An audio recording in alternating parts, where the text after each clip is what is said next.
Okay, so today I want to talk about my first rangefinder camera. This is Minolta Uniomat. The reason why I bought this is because it's cheap.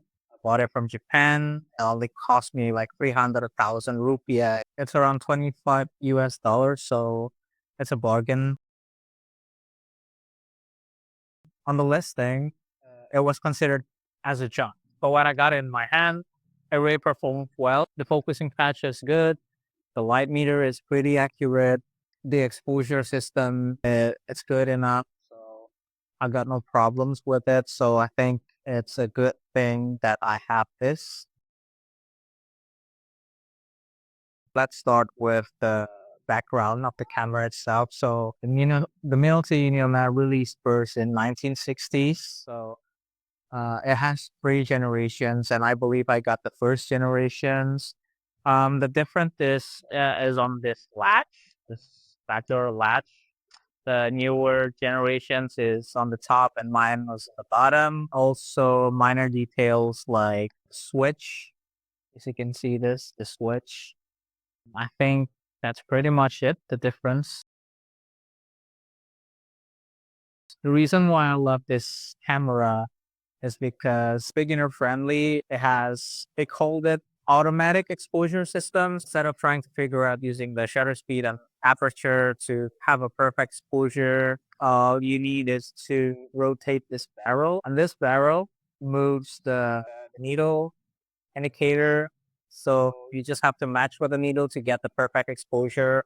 On top of it, it's also compact. I'd love to bring this everywhere I go. So I think this is like also my main driver. It's also a good camera to go to travel with.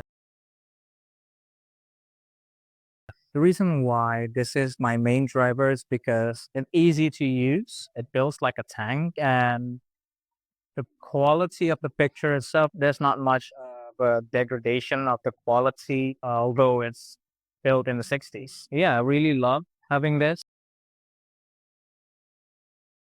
But also, I have few things that I don't really like. First one is the focusing pro. If you compare this to Leica or any rangefinder systems available, the focusing pro is a bit long. So like I have to move it all the way from here, like this is the center, and through here. So it needs a little bit adjustment, especially if you experience other rangefinder system than Minolta Uniomat.